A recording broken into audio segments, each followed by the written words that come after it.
I'm a woman and I have been given this opportunity to speak on this important bill. I feel privileged and I profusely thank you. Sir, as I stand up to talk about this bill, I'm reminded of a quote from Gloria Steinem. She was a prolific writer. She said, "The story of women's struggle for equality does not belong to any single feminist or to any one organization. It belongs to the collective efforts of all who care about human rights." I underscore this expression, human rights. We are not talking of Indian women, Muslim women or Hindu women. We are talking of human beings.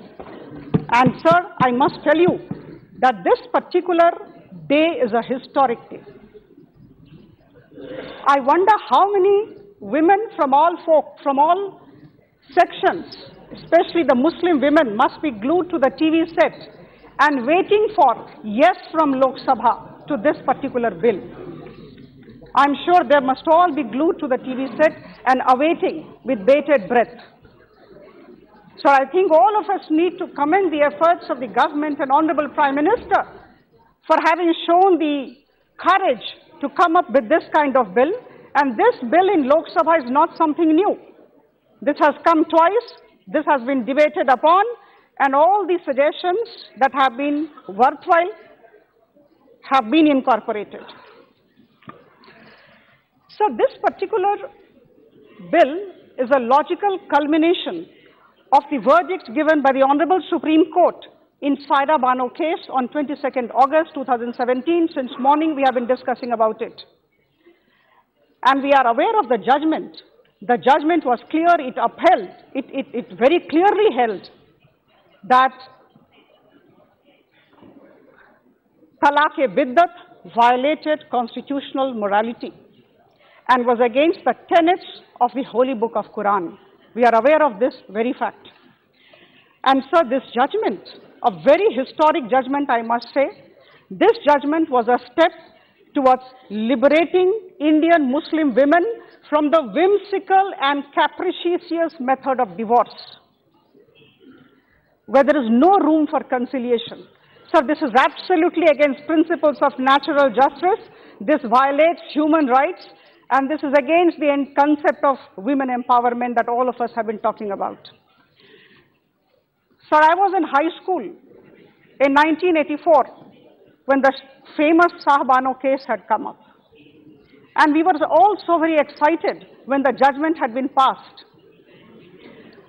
A particular Muslim sister of ours goes to the court, seeks sustenance and maintenance from her husband, who has pronounced instant triple talaq, the 3 words.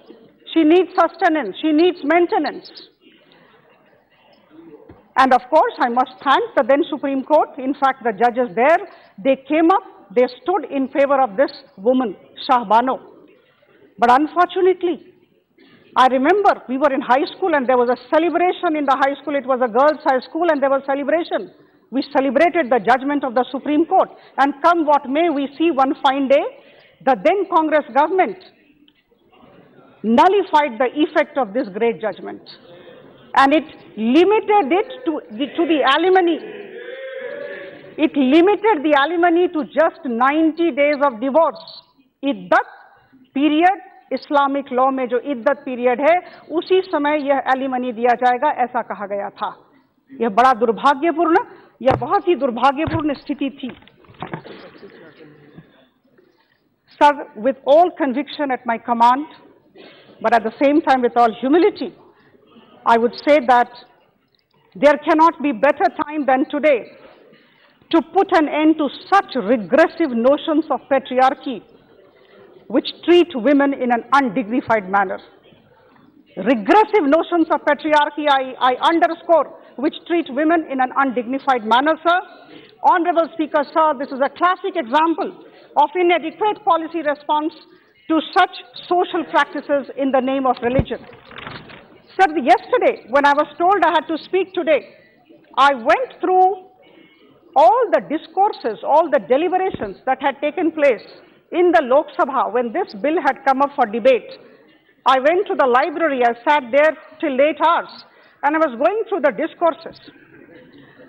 Sir, I'm extremely happy to place before the House, this august House, and also need to congratulate Honorable Minister and the government headed by Honorable Prime Minister for having incorporated all the worthwhile suggestions.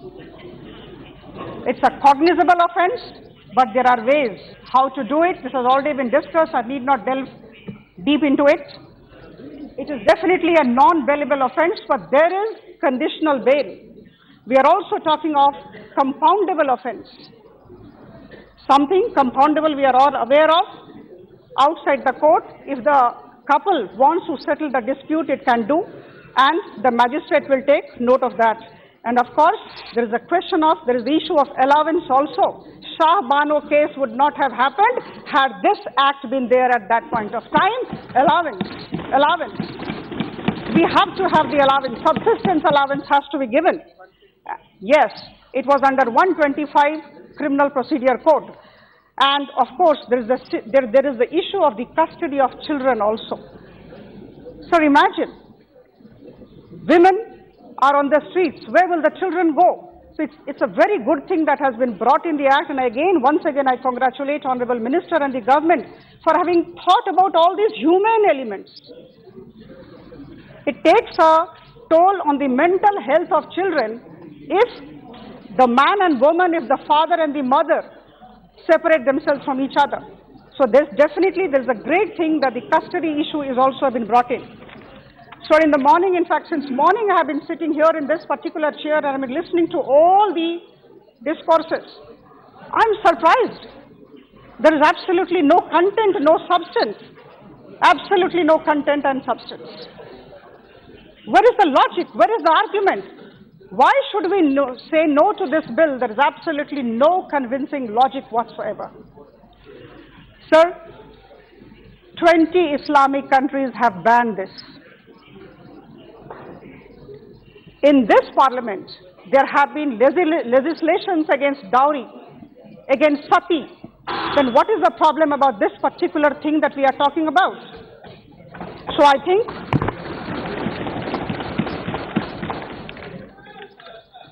I was going through a business standard report. Sorry, I'm mentioning the name of the newspaper. Business standard report where Honorable Minister had been quoted. I have done good deal of research last night. And at that point of time, it was in December 18, Honorable Minister had mentioned in the Business Standards report that between January 2017 and December 2018, more than 477 cases of triple talaq had been registered. Sir, this is unfortunate because this was after the 22nd August 2017 judgment of the Supreme Court, where it was declared as we have just discussed that particular thing. We have just yes. Madam, please try to. Constitutional morality, violated constitutional morality that we have discussed. Sir, I know it's time to wind up, but at the same time, I must say that this is a historic opportunity for all of us in this august House. We all need to unanimously support this particular bill, cutting across party lines. Sir, it's a question of women, it's a question of their rights, and it's a question of human rights, and that is why we need to support it. Sir, I am reminded of a quote from our departed leader Nelson Mandela. He had said, "Freedom cannot be achieved unless women have been emancipated from all forms of oppression." And sir, before I conclude, I would just like to make a remark. Somebody said, and I had read somewhere, when men are oppressed, it is tragedy. Sir, I repeat, I seek your attention, please. Yes, please, conclude now. When men are oppressed... Please, let she conclude. Sogodda. So when men are oppressed, when men are oppressed, it is tragedy. But when women are oppressed, it is tradition. Thank you, ma'am. Thank you. This is not acceptable, and this tradition of oppression of women must go. Thank you. Next speaker, Sri E.T. Mohammed Bashir. On behalf of all the Muslim sisters of the country, I will appeal to all the members of this august house to unanimously come forward and support this. Thank you, ma'am. Sri E.T. Mohammed Bashir. Sir, thank you, sir. Thank you very much. Sir, I oppose this bill. This bill is unconstitutional, unwarranted, biased, and ill-motivated. Sir, I have been closely listening with the former speakers. Many stories have been told here about this triple talaq. Electronic talaq, WhatsApp talaq, talaq like that. So many colored stories were told.